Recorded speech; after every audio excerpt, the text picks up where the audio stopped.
দর্শক আমরা দেখছি যে ইতিমধ্যে এই শাহবাগের যে সড়ক রয়েছে সেই সড়ক কিন্তু অবরোধ করে দিয়েছে এবং সারা সড়কগুলো ব্যারিকেড দিয়ে দিয়েছে। আমরা দেখতে পাচ্ছি বিভিন্ন যে সড়কগুলো যে রয়েছে শাহবাগের যে চারপাশের যে সড়কগুলো সেই সড়কগুলোতে ফ্যাসিবাদ বিরোধী যে ছাত্ররা রয়েছে তারা কিন্তু অবস্থান নিয়েছে এবং এখানে বাঁশ দিয়ে আবার কোথাও বাঁশ ফেলে সড়ক পুরোপুরি ব্যারিকেড দিয়ে রেখেছে এবং কোথাও যেন কোনো মানুষ বা যানবাহন চলাচল যেন না করতে পারে সেটি আমরা দেখছি।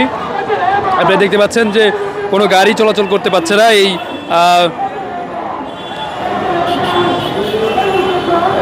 পুরো একেবারে সড়কগুলো শাহবাগের যে চারপাশের যে সড়ক রয়েছে সেগুলো একেবারে ব্যারিকেড দিয়ে রেখেছে এবং তার ফলে কিন্তু যানজট একেবারে বা যানবাহনগুলো কিন্তু আটকা পড়ে গিয়েছে।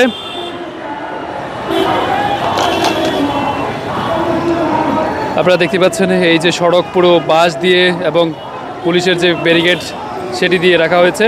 এখানে ঢাকা বিশ্ববিদ্যালয়ে যারা শিক্ষার্থী রয়েছে অর্থাৎ ফ্যাসিবাদ বিরোধী যারা শিক্ষার্থী রয়েছে তারা এই শাহবাগে অংশ নিয়েছে। আমরা দেখতে পাচ্ছি শাহবাগে এখানে মিছিল করছে এবং স্লোগান দিচ্ছে তারা তাদের দাবি হচ্ছে যে আজকে এই গোপালগঞ্জে যে এনসিপি নেতাদের উপরে হামলা এবং গাড়িবহরে হামলা তার তীব্র নিন্দা এবং তারা এখানে সরকারকে দৃষ্টি আকর্ষণ করার জন্য এখানে কিন্তু এই বিক্ষোভটি করছেন।